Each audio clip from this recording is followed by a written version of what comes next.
Hi everybody, it's Alisamurray here with Martini Talks, and tonight I'm visiting with my friend Frank Valderrama with Quick Passports, and I wanted to talk to you guys about the changes that we've been facing in the industry. You know that we all are in this together, but I have the travel business and Frank has the passport side of it, and all of us are being affected by that. We were just visiting earlier about that, and I was telling you about this morning with Boeing talking about it taking about 3 years projected for everything to come back, and I'm just wondering for all of us really when we're going to see some of that bounce back and change. How long did you tell me that the passport office has been closed? Yeah, they closed on March 19th. March 18th, they decided to close, shut down, completely actually, and they don't know when they're gonna reopen. I mean, the coronavirus keeps ticking up, increases in infections. So everything is up in the air. We are about 50 something companies that do, they call us courier, which is basically a middle person to help other people expedite passports, and all of us are waiting. I know there are people hurting, laid off. I'm lucky to only be a one person with my wife, but I know companies that they have to let go Their employees. Dozens of people. Yeah, I mean, it's like us, Brian and I have the travel business, and we didn't have, and we still don't have. We had thought about it, actually, because, we're growing, as all small businesses do. You're in it with your wife, and I'm in it with my husband, and you hope to be able to get to the point where you're able to add an employee or two or three and grow that company. But the projected growth for the travel business for us was to hire and bring in multiple agents. And then, all of this happened, and it's just done. Well, the thing is that they see travel as part of what brought the spread of the virus. Yeah. So it's one of the things that they don't give priority to get back going on. Well, I mean, anything that's mixing people together and moving people from one point to the other is creating a stir and creating a problem for the virus. But I mean, all of my bookings, and I've got several that wanted to just flat out cancel. They weren't even interested in rescheduling it or projecting another year out and just putting another date somewhere in the wild blue yonder. And if it was still not fixed, then they could push it back again. And all of the resorts and all of the different industries, yours, mine, all of us that are involved in it have been very helpful with each other to try to hold each other's hands through what has been a wave of people who were scheduled to go on vacation and who can't at all. And so it's just crazy. In Spain today, I think I got a word from the UK that they are actually going to continue the ban. The UK does not want anybody coming into its borders from Spain. And right. Well, the UK kind of separated from the European Union last year, I think. Right. Is what happened. So they're doing their own thing. Well, but everybody's becoming kind of an isolationist for each of their countries to keep people from going in and out. Thankfully, Mexico's not done that to us Texans, winky face. But I'm not going yet. I'm still going to wait. I just feel like it's safer to wait, I think it's better to wait. Yeah, I mean, I really want to go. You know that. Everybody that knows me and follows me knows that. In the meantime, I am creating a list because I get phone calls of people who need passports. I mean, especially people who have done it before, and they want to expedite it or they want to know what's going on. So I have a list now of about 70 people that I'm ready to call when they reopen. So when somebody calls me, I say, send me a text, give me your number, give me your email address, and I'll send you requirements in the meantime, and I'll let you know when they reopen. Right. And most of them are happy to give. Well, and I have several clients that were scheduled. The babies get scheduled for their photo shoots here anyway, but the babies come see me and we just throw them in the white background, and I do the photos for the passports because I have the studio. So I'll do that. And I had several children that were supposed to get renewals done, and all of that's been on for obviously COVID, but if you've got the office down, you can't expedite it for me. Right. There's no point in getting them in here to take a picture if they can't get the passport. That's and that true. was one of the reasons why they were trying to do that. And they're not going on the vacation they were planning on going on anyway. So it's just really grounded everybody. And, I've been visiting with people, you guys that are watching the show each week, there's different people. By the way, when you do photos, it's tricky to do newborns. How do you handle that?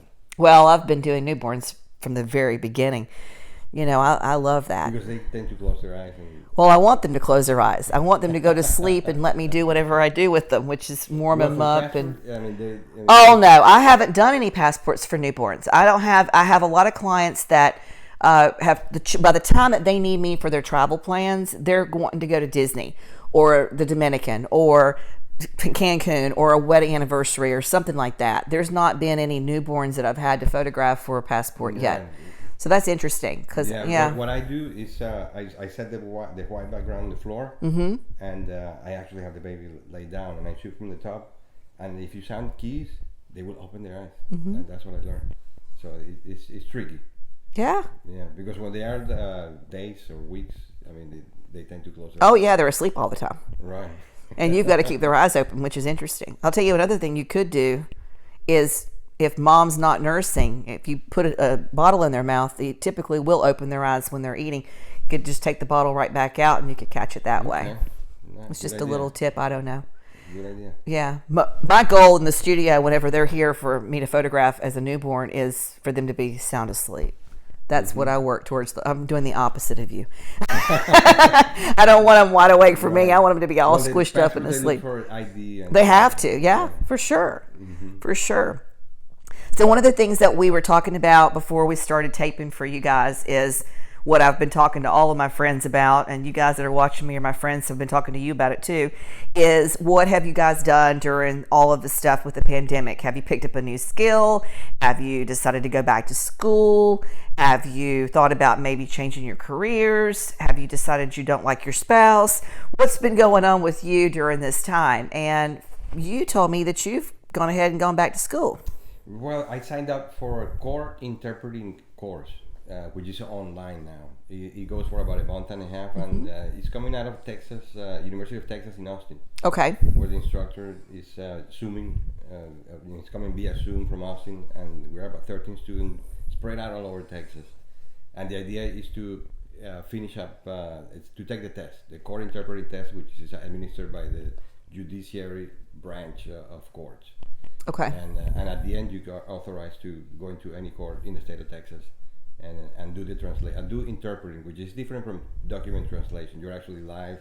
That's the other thing. Frank does that too. He does document translation. So when you look at this episode, if you need a passport and you don't want to just contact me directly and help me, I'm going to pass it right straight to Frank anyway. But if you need a passport or if you've got documents that need to be translated, we don't want you to have to use him for court because that means that you're in trouble. But for the document translation, I'll give you the information to how to get a hold of him and a link down in underneath the bio so that you've got that for the episode, so that gets them in touch with you. And so thank you. And so that's basically what I've been doing, trying to go in that direction. I've been doing translation for a while, but not at that level where you need to perform. Now, with that job, are you going to find yourself where you're going to need to go to a job and be in a specific schedule, or can you set your hours like you've been able to do with your other business? Yeah, most interpreters are freelancers. Okay, yeah, good. There are some that work full time for a company, but most of us are freelancers. Okay, no, that's good. Yeah. That's good. That way you can work it into whatever else is going on once things come back. Right. And it's good money. They pay well. I mean, good. It's a skill that not a lot of people have. In fact, 90% of people fail that exam. Wow. Because a lot of bilingual people think, I can do it. No, you need terminology, you need the tone, the low register, high register, and they get you in the exam. They find out if you can do it or not. Mm-hmm. Right, and they started this exam in Texas in 2000. Oh wow! So it's been around for 20 years. Wow. Yes. No, I had no idea. When you told me you were doing that, I thought, well, that's good. Because that's what I've been trying to do too. I mean, we visited, you guys know as well. Studio's down, travel's down, photography's not really doing all that much. The writing is happening, but the magazines are slow. So, and the real estate, of course, it is what it is. And so I'm just doing what I need to do to stay busy. And this podcast is a good idea. Yeah, and I think it's a great idea because, what's happened is people that are my buddies are getting a chance to promote themselves and promote their businesses. And it's a chance to access my people and my tribe. And so you don't know if somebody's out there watching that might need your services that doesn't know, and they don't think about me. They might think about me and say, oh, she's my photographer, or oh, she's my travel agent, or oh, she's my realtor. But if they associate me with this podcast and or the video for the YouTube and meet you that way, then that's just a whole new open door, that might even be what I love about the YouTube stuff too, which is interesting is, and I was talking about this on my podcast Monday. Lenny Kravitz was interviewed with Willie Geist on Sunday, and it was a rerun because they're in rerun right now, and of course, because of all the stuff with COVID. And he said that it was so wonderful to be able to turn on the TV and see his mom talking and her voice, and she's been dead for years, and it was almost as if she'd never died. And I thought to myself, mother got killed when I was 8 years old, and I don't have any of that, right? And so one of the reasons why I'm a photographer, I'm sure, and have spent all this time doing all this work with breast cancer and children with cancer is because I want to give them the gift of having the photography in case something does happen. And then the reality is it is going to happen for all of us, right? So at some point, every one of us will only have the photo.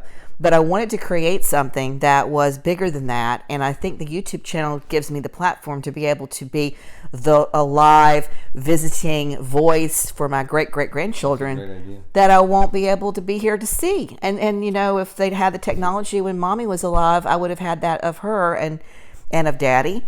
They did a little bitty bit. There was one little video that I did of my great-grandmother, my grandmother and my grandparents when we had like the video cameras, like the big video cameras and stuff. I did have the wherewithal to do that, but all these years have gone by and YouTube's been around and I just didn't have time to do it. But because it's of this, so easy now. I mean, you have a phone and you set it up. Yeah. And it's just a matter of push and record. Mm-hmm. I think everybody should do it. I mean, even if it's nothing more than just a little video of yourself and telling stories from your family so that your children have it, because it's one of those things a lot of people are shy. They're not used to being in front of a camera.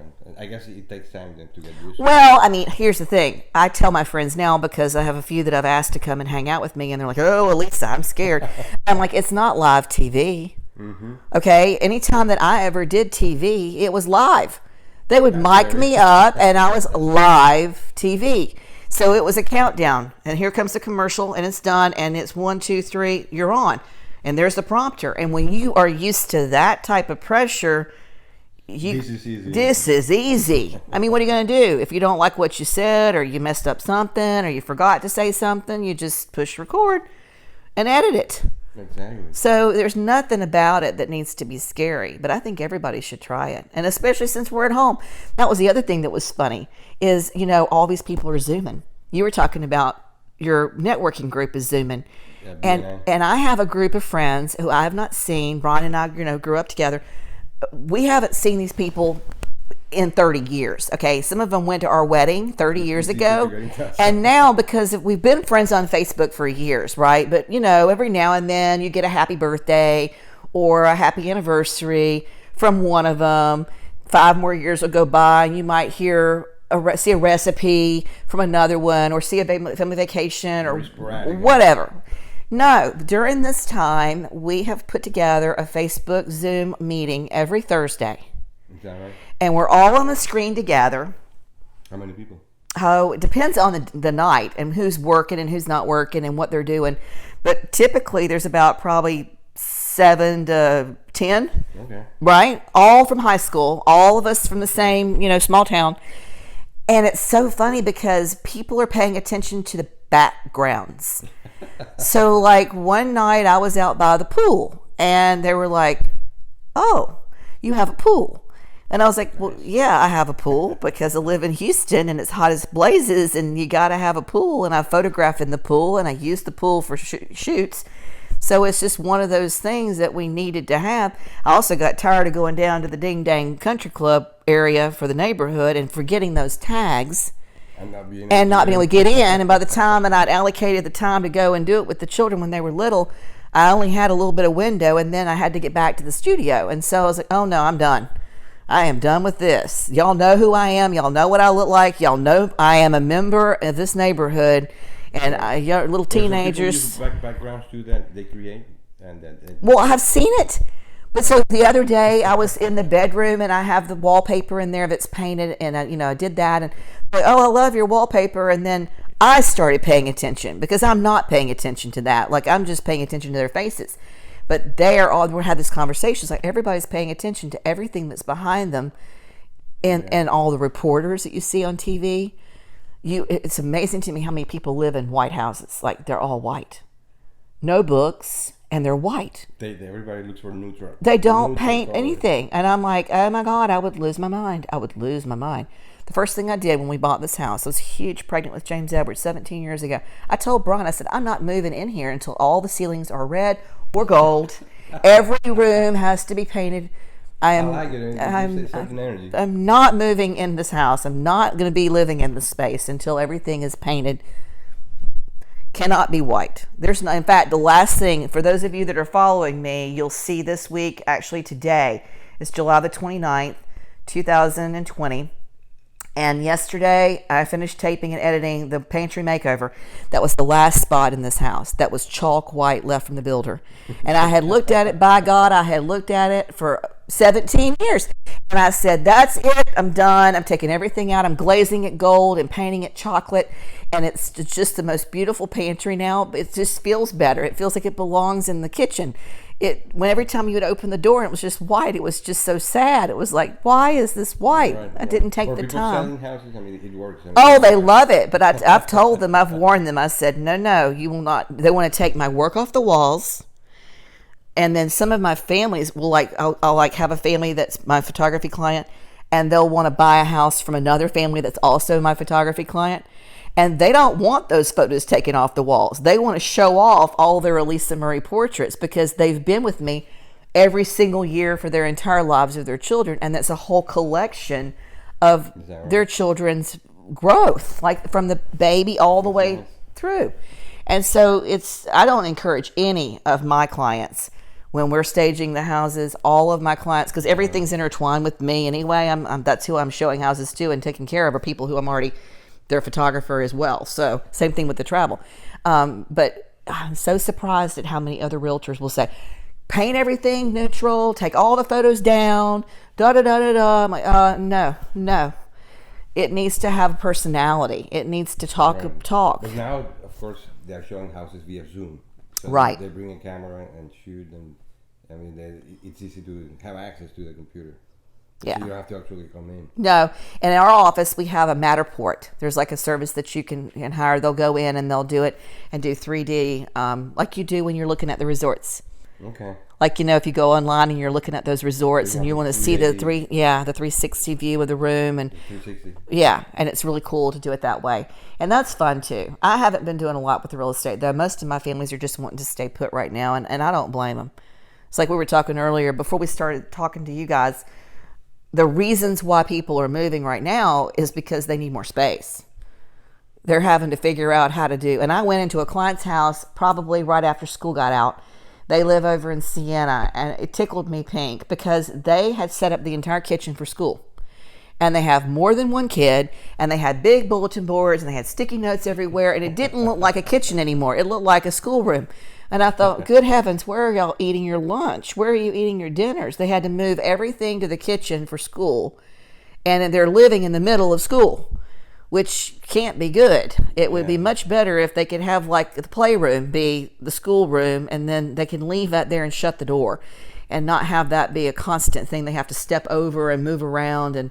But a lot of people don't have a house that has a playroom and a space somewhere else to do stuff. So with that being the situation, I don't know how many houses in Houston can even accommodate it. But for those of us that have kids, you have one, I have one still in school, right, and high school at that, and the challenges that all that brings too, and all the not knowing what's going on. Like SAT was canceled. SAT, okay, and so now the schools are saying they don't need it, and now James Edward is saying he doesn't even want to go. He's not even interested in leaving home to go to college. He's wanting to stay at home and do it online. So I'm thrilled because, like, most people would be like, oh, I can't wait for my kid to leave. And I'm like, no, because he's the baby. So I was going to be having the empty nest problem. And, so I'm excited that he's decided to stay at home. So I'm thrilled about that. Hopefully he doesn't change his mind on that every day. I think that's very American to have the kid leave the house at 18. And I'm from Venezuela originally, and you don't see that much. No. You don't see that pressure to get out. To get out and try to push him out the door. And I left, I left at 17 and went to St. Mary's in Raleigh and finished up my last year of high school 3 hours away from home at a private Episcopal boarding school. And so what, I ended up doing there is I went and finished up my first 2 years of college from the same school, because at the time St. Mary's was last year of high school, first 2 years of college. But it was tough. I mean, I left because I wanted to be in that school, and they had come to me and seen my grades, and they wanted me to be there, and I wanted me to be in the art department, and I'm very glad that I went. But it was not easy leaving my grandmother and my daddy and my siblings. And 17 is, you're still a baby. Yeah, you are.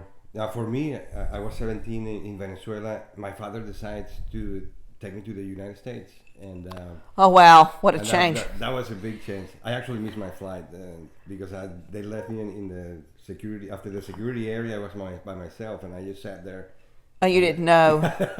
When I got up, that flight has left half an hour ago.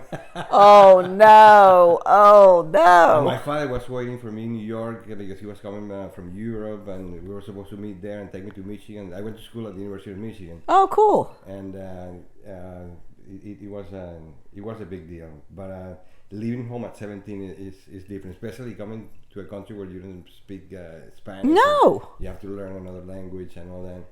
But it was interesting. Yeah, interesting. I mean, and especially in Ann Arbor, Michigan, which is more standard of typical American living. Really, I've never been. Yeah, as opposed to Houston or Miami, where you have all this diversity. It's not that diverse. Okay. In Ann Arbor. So it's probably a lot like North Carolina then, because whenever Brian and I grew up, it was interesting. So Brian's brother and sister married a brother and sister, and they were from Colombia. They're still from Colombia, and they were like the only Colombian family in the whole town. And there was nobody there that spoke Spanish. There was no Latina restaurants. There was none of that.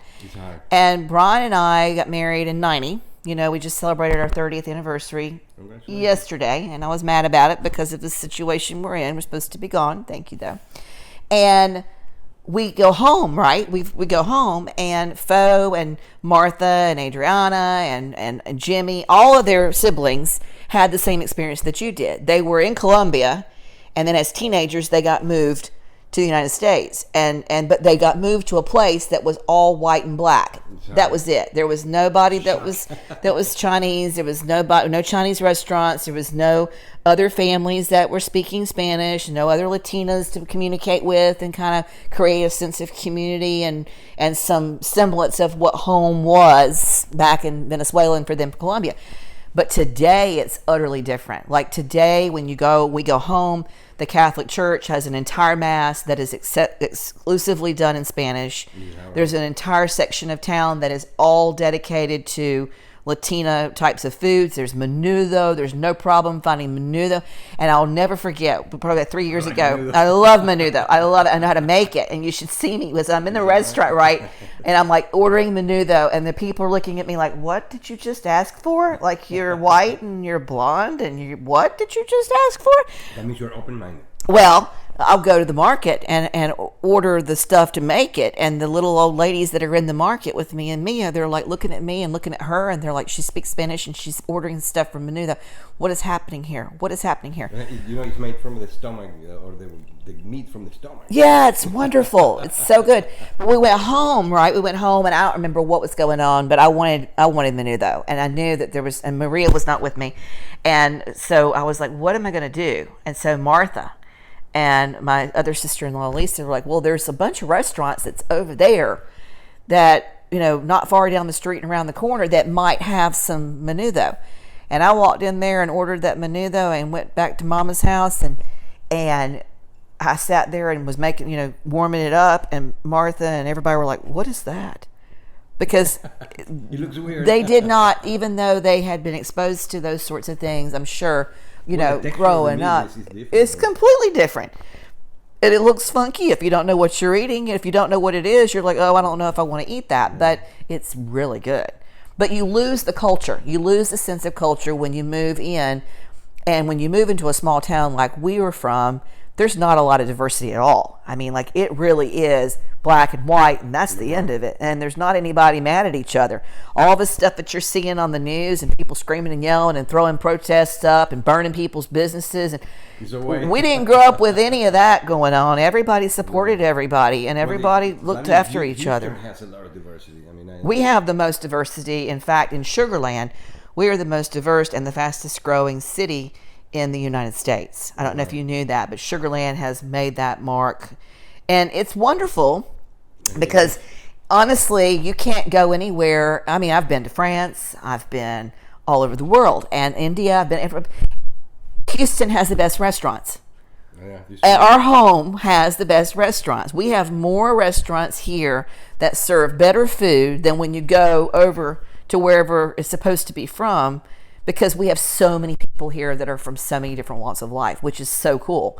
Like, it's really cool. But it's also aggravating because when people are not nice to each other, it's true. That's not sweet. And I'm all about it's an opportunity sweet. to show I guess prejudice and yeah, for sure. But I don't know. It's just interesting to me that it's a completely different set of mindset. Like, you either are or you are not open to people being different and different. I think it depends on your level of consciousness, where you are. I mean, everybody's at their own level. So it sounds like you are advanced. I love you. I would hope so.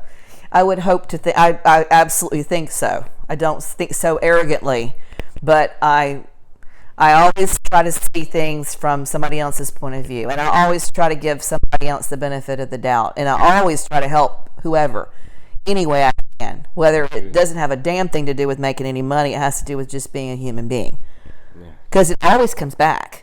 That's the thing about it. You never. It is. It's absolutely the truth. It's absolutely the truth. I believe in it. There's not one. People were like, when I started all this stuff with this YouTube, they're like, well, what are you going to sell? And I'm like, I'm not selling anything. I'm like, what do you mean you're not selling? I said, don't need to. Nobody needs to buy anything right now. What I'm selling is friendship, positivity, inspiration, help you make your life better. Do you know how to plant a seed? Do you know how to cook a recipe? Do you know how to do this with your kid? Do you think you might want to start a company? Hell, I've started so many companies. I don't even know how many companies I've started. I've had a wedding business. I've had the photography business. Some were successful. Some were really successful. Some didn't do anything. But you can't be afraid to try. Right. And why not? I mean, what do you got to lose? Right now, you don't have anything to lose because you ain't got nothing else to do. It's true. So you might as well just take this time and try to do something that's nice for somebody. I mean, that's the truth. That's the truth. It's nice you're thinking of somebody else and approaching life that way. No, you have to. Yeah, it's good. I like that. I like that part. Yeah. Yeah. Okay. I know I didn't have mine. Guys, y'all know me. Y'all know it's daylight outside. Auntie A is not going to be drinking no dang vodka yet. I will drink the vodka Later. I drink it every day, but I'm not going to be drinking it. I needed to be on time, sharp with you anyway. I wanted to share with them what's going on with our industry. And I'm glad to have had you. Here. Yeah. Well, and he's got a networking group too that I'm going to join, I think, and be a part of. It's called BNI, Business Network International. It's been around forever, worldwide. Here, only in Houston, 22 chapters, and including 2 Latino chapters. That's awesome. Which just started a few months ago. That's great. And the idea is givers gain, meaning you provide referrals and you get referrals back. Mm-hmm. That's what I love so much, because I will always give, and sometimes I look back and I'm like, gosh, I gave you all this photography, or gosh, I gave you all these different people to do whatever with, that you do. Mm-hmm. And then, but did you send me any business? Or I'll see on Facebook or Instagram somebody's gone and seen another photographer, which breaks my heart, because it's like, well, wait a minute, I didn't do anything wrong. I've done everything I could to help you. That's why I always believe it's all going to be good in the universe. I don't get upset about it. I used to get really mad. In fact, so mad that some of my clients would send me a text before they'd post it and go, I'm just letting you know I didn't leave you. We're not in a fight. We're not getting divorced. I'm not being dishonest or unfaithful, but we were on vacation and somebody's sister-in-law, somebody else hired a photographer. Right. It's not about you. Everybody has an ego. And mine's big. I fully admit it, but here you have to have a big one to be able to do some of the stuff that I do. Like you can't, that's part of the personality. It's not, it's just part of the personality. But there is also sweetness and kindness. Thank you. Yeah. I try. Well balanced. Well balanced. Well, I appreciate you being with me today. I really do. I hope. I'm glad I came. It was rainy, but it was good. It's been a soggy week. It's been so soggy that I haven't even had to go to the garden, which has actually been a godsend. Because it's not, I'm in the garden every day in that heat. It's kind of nice to not have to be in the garden for a few days. It's a nice area of town too. I mean, it's like a countryside. Yeah. Ranch style living. I like it a lot. You guys, listen, I hope you guys have enjoyed watching us and listening to us talk. I hope there's been some nugget that you found that you can be inspired to do something to be better, to help somebody else during this time, or to even just take the time for yourself and look at some kind of an educational program, or maybe start your own business, or just whatever it is that makes you happy. But anyway, I will look forward to seeing you guys next week. And don't forget to like and share and ring that bell so that you're notified when the next episode hits. We'll see you soon. Take care.